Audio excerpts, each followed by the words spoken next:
دعا کے لیے امام کہتے ہیں اجابت کا صحرا عنایت کا جوڑا دلہن بن کے نکلی دعائے محمد. اسی نبی برحق خاتم الانبیاء صلی اللہ تعالی علیہ وسلم کی بارگاہ میں درود و سلام بلند آواز سے پیش کریں. اللہ رب محمد صلی اللہ علیہ وسلم نحن عباد محمد صلی اللہ علیہ وسلم صلاۃ و سلام علیک یا رسول اللہ صلی اللہ تعالی علیہ وسلم. آپ کافی دیر سے تشریف فرمائیں اور آپ نے بڑی اچھی آواز اور بڑی اچھی باتیں سماعت کی ہیں اور انشاءاللہ میرے بعد بھی آپ کو کچھ اور تقریریں بھی سماعت کرنا ہے اور اچھی نعت خوانی بھی آپ کو سماعت کرنا ہے. میں رب قدیر کی بارگاہ میں دعا کرتا ہوں مولا ہم سب کی حاضری کو اپنی بارگاہ میں قبول فرمائے. آمین. حضرت علامہ مولانا مفتی گلزار صاحب قبلہ نے محبت میں جو جملے بول دیے، سچی بات یہ ہے کہ میں کچھ بھی نہیں ہوں، مجھے ناز اس بات پر ہے کہ میں غلام سرکار تاج شریعت ہوں. سبحان اور اللہ. جو میرا عنوان ہے وہ بھی انہوں نے متعین کیا، عشق رسول صلی اللہ تعالی علیہ وسلم اور اسی میں تحفظ ناموس رسالت، دونوں کو سم کر کے میں آپ سے دو باتیں کروں گا. ایک بات اہل ممبر سے ہے اور دوسری بات اپنی بیٹھے ہوئے ان سنی عوام سے ہے. دو باتیں میں سب سے عرض کروں گا، سب ذمہ دار حضرات ہیں. تحفظ ناموس رسالت کی بات آئے تو یہ تین لفظ ہمارے سامنے آتے ہیں. ایک آتا ہے تحفظ، دوسرا ہے ناموس اور تیسرا ہے رسالت. میاں سرکار علیہ السلام کی عزت و وقار کی حفاظت کی بات ہم کیا حفاظت کریں گے؟ ہم جو کر رہے ہیں وہ اپنے ایمان عقیدے کی حفاظت کے لیے کر رہے ہیں، ورنہ یہ تو وہ نبی برحق ہیں جن کی حفاظت اللہ تعالیٰ نے غار ثور کے اندر مکڑی سے کروا لی ہے اور پرندے سے کروا لی ہے. یہ وہ مصطفیٰ کریم علیہ السلام ہیں جن کی حفاظت کی بات آئی ہے تو گو نے آ کر مصطفیٰ کریم علیہ السلام کی رسالت کا اقرار کر لیا ہے. ناموس کی بات آتی ہے، اعلیٰ حضرت جزا اللہ ادوہ بے بائی ختم النبوہ میں ایک حدیث بڑی لمبی چوڑی تحریر فرماتے ہیں مگر اس کا ایک جملہ کوٹ کر رہا ہوں. سرکار علیہ السلام فرماتے ہیں رب نے کہا وَلَقَدْ خَلَقْتُ الدُّنْيَا وَأَهْلَهَا لِأُعَرِّفَهُمْ كَرَامَتَكَ عَلَيَّ وَمَنْزِلَتَكَ عِنْدِي. اے میرے محبوب میں نے دنیا اور دنیا والوں کو پیدا ہی اس لیے کیا ہے تاکہ زمانے کو بتا دیا جائے میری بارگاہ میں میرے محبوب کا مقام کیا ہے، میری بارگاہ میں میرے محبوب کی عزت کیا ہے، میری بارگاہ میں میرے محبوب کا مرتبہ کیا ہے. اور اگر رسالت کی بات آتی ہے اٹھائیے اعلیٰ حضرت کی ملفوظ شریف. میرے امام فرماتے ہیں ایک بار میں اپنے مجلے بھائی حضرت استاد زمن علامہ حسن کی یہاں میلاد شریف پڑھنے گیا. اعلیٰ حضرت کہتے ہیں میں میلاد پڑھ رہا تھا، سامنے دیوار ہے، ایک بندر آ کے بیٹھ جاتا ہے. میاں جب تک سرکار کا میلاد بریلی کے امام پڑھتے رہے وہ بندر ہٹنے کا نام نہیں لیتا. آخر وہ میلاد مصطفیٰ سن رہا ہے، سرکار کا ذکر سن رہا ہے. اعلیٰ حضرت فرماتے ہیں جب قیام کا وقت آیا وہ کھڑا ہو گیا، اپنے انداز میں وہ بھی کھڑا ہوتا ہے، نیچے والے پیر کو زمین اس پر دیوار پر ٹیکتا ہے اور سامنے والے ہاتھوں کو اٹھا لیتا ہے. اور اس کے بعد میں سرکار اعلیٰ حضرت کہتے ہیں جب تک قیام ہم نے کیا اس بندر نے بھی قیام کیا. اس کے بعد جب قیام مکمل ہو جاتا ہے درود و سلام ہو گیا ہے، فاتحہ ہو گئی، لوگ اپنے گھر جانے لگے، یہ بندر بھی چلا گیا. اعلیٰ حضرت فرماتے ہیں میاں یہ اتفاق کی بات نہیں تھی، سچی بات یہ ہے کہ اس بندر کو معلوم تھا یہاں سرکار کا ذکر ہو رہا ہے، سرکار کا میلاد منایا جا رہا ہے. میں پوچھنا چاہتا ہوں اس رسول ہاشمی کی رسالت کے لیے اللہ نے اتنا عام کر دیا اس کی رسالت کو. اعلیٰ حضرت کہتے ہیں وجہ یہ ہے کہ مصطفیٰ کریم نے خود ارشاد فرمایا ما من شیء الا ویعلم انی رسول اللہ الا مرتت الجن والانس. فرمایا کائنات کا ذرہ ذرہ جانتا ہے کہ میں محمد عربی اللہ کا رسول ہوں، مگر نہیں جانتے تو یہ شریر جن نہیں جانتے، یہ شریر انسان نہیں جانتے. میاں تحفظ ناموس رسالت کا خاص عنصر کیا ہے؟ وہ ہے عشق مصطفیٰ. سرکار علیہ السلام کا عشق ہے. ڈاکٹر اقبال نے کہا تھا کہ محمد سے وفا تو نے تو ہم تیرے ہیں، یہ جہاں چیز ہے کیا لوح و قلم تیرے ہیں. آج عشق کی بات آتی ہے، آقا کریم علیہ السلام کے دیوانوں ذرا توجہ فرمانا. حضور محدث کبیر تشریف فرما ہے، میں سبق سنانے کی غرض سے گفتگو کر رہا ہوں، ذرا غور فرمائیے گا. اہل علم سے خاص توجہ چاہتا ہوں. عشق دو چیزوں کو چاہتا ہے. قرآن پاک کی آیت کریمہ پڑھیے، محمد الرسول اللہ، محمد اللہ کے رسول ہے اور ان کے ساتھ جو ان کے صحابہ ہیں ان کا مثال مزاج قرآن نے بیان کیا. پہلا مزاج یہ ہے کہ آپس میں ایک دوسرے کے لیے رحم دل ہے, اور جو دشمن اسلام ہے, جو گستاخ رسول ہے, اس کے ساتھ کوئی کمپرومائز نہیں ہے,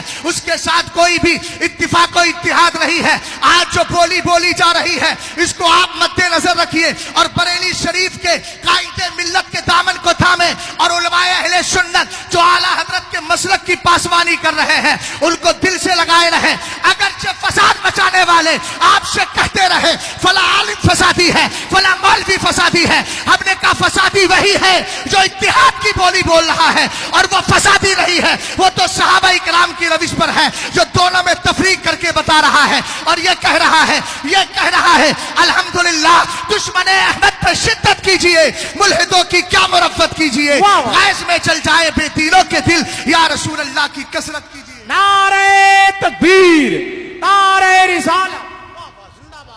بس میں روئے سخن اہل ممبر کی طرف موڑ رہا ہوں. یہاں اگر ممبر پہ معاف کیجئے گا, میرا مقصود کسی کی گستاخی نہیں, مگر اسی ممبر پہ آپ تلاش کریں گے تو بہت سے ایسے بھی نکلیں گے کہ جو ادھر بھی چلے جاتے ہیں ادھر بھی چلے جاتے ہیں, اور جن کے یہاں یہ ہوتا ہے میاں رد مت کرو. یہ رد نہ کرنے کی وجہ سے صلح کلیت, وہابیت, غیر مقلدیت کس طرح پھیل رہی ہے. جلسوں میں جاتے ہیں پہلے ہی کمیٹی والے فون کر دیتے ہیں مولانا وہ رد نہ کیجئے گا, اصلاحی گفتگو کیجئے گا. میں پوچھنا چاہتا ہوں اصلاح کہتے کس کو ہے؟ سب سے پہلے تو اصلاح عقائد ہے نا. جب عقیدہ ہی خراب ہو گیا تو کس چیز کی اصلاح آپ چاہ رہے ہیں؟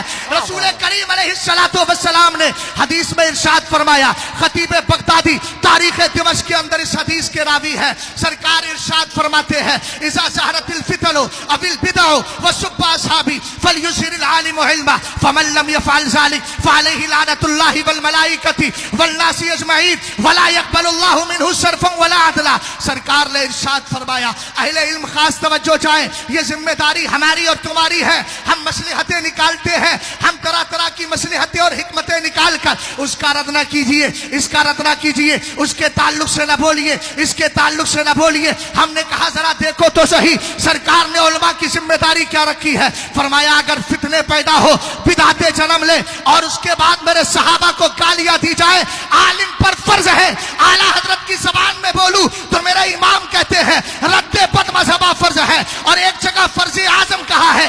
اگر آپ یہ نہیں سمجھ رہے ہیں تو آپ بڑی آسانی سے سمجھنے کے لیے کوشش کیجئے گا. آپ کی یہاں مسجدیں ہوتی ہیں, اگر کوئی متولی ہے, کوئی صدر ہے, کوئی ٹرسٹی ہے, اگر مسلک اعلیٰ حضرت کو جاننا چاہتے ہیں تو تقاضۂ مسلک اعلیٰ حضرت یہ ہے, آپ کسی مولوی کے لیے یہ شرط بعد میں لگائیے گا کہ وہ لمبا چوڑا ہو, حسین و جمیل ہو, لیکن اس سے پہلے یہ شرط لگائیے کہ ممبر رسول پہ کھڑے ہو کر بد مذہبوں کا رد کرتے ہو کہ نہیں کرتے ہو. یہ شرط لگائے جس دن تمہاری مسجدوں کے اندر بد عقیدہ لوگوں کا شد و مت کے ساتھ رد ہوتا رہے گا. میں یہاں ذمہ دار اسٹیج سے کہہ رہا ہوں اور آپ تک یہ پیغام پہنچانا چاہتا ہوں, انشاءاللہ صلح کلیت مردہ نظر آئے گی, اور وہ مولوی بھی صلح کلی جو صلح کلیت کو عام کرتے ہیں وہ خود بس مردہ ہو جائیں گے. ان کی زبانوں سے بھی بد عقیدہ لوگوں کا رد ہوتا رہے گا. بہت اچھا حضرت, زندہ باد زندہ باد, سبحان اللہ سبحان اللہ. سرکار نے فرمایا فتنے پیدا ہو, بدعتیں جنم لے, میرے صحابہ کو گالیاں دی جائیں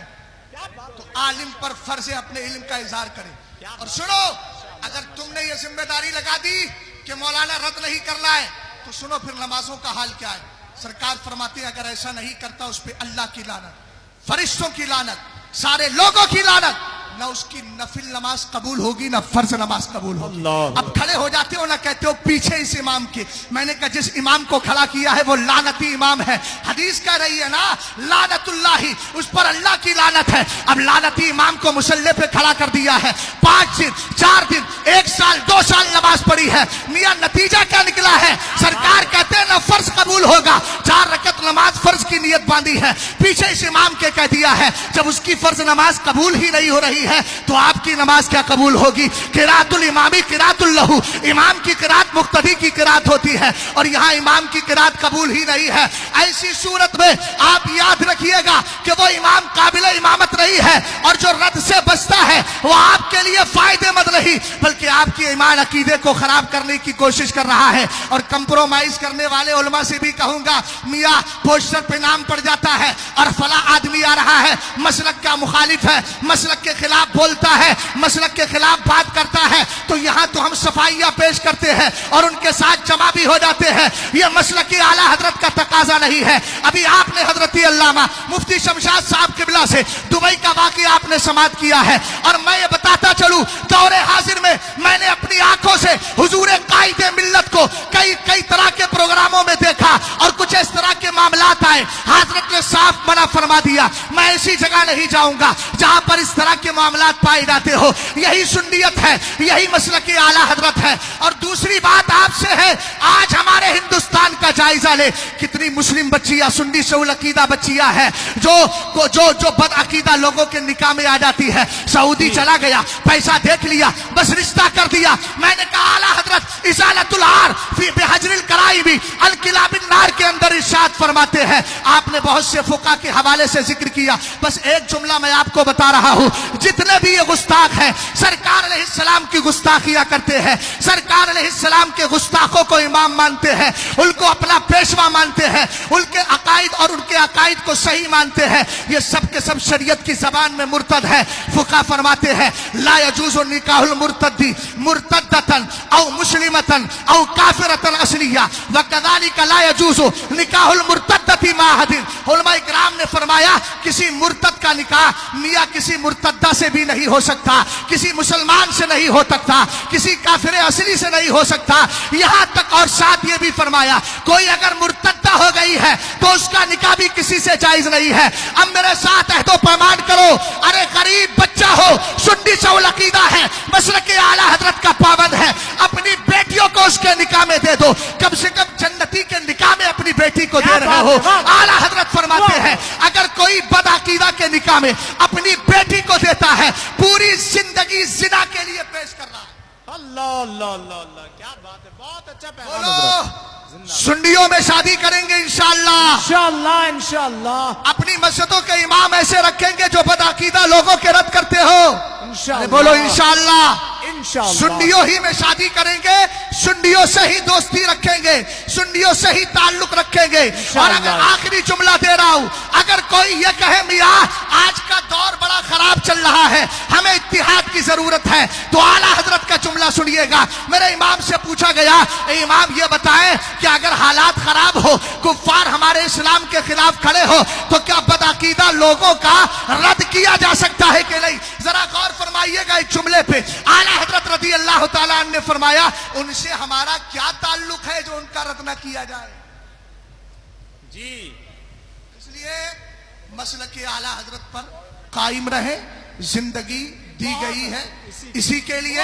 اہل ممبر اپنی ذمہ داری سمجھے, یہ دو رنگی چھوڑے اور آپ بھی دو رنگی چھوڑیے, یک رنگ ہو جائے, یک درگیر محکم گیر. اللہ تعالیٰ مجھے بھی مسلک اعلیٰ حضرت کا پابند بنائے, آپ کو بھی مسلک اعلیٰ حضرت کا پابند بنائے. استغفر اللہ ربی من کل ذنب واتوب الیہ. کلمہ شریف پڑھیے, لا الہ الا اللہ محمد الرسول اللہ صلی اللہ تعالیٰ علیہ وسلم. السلام.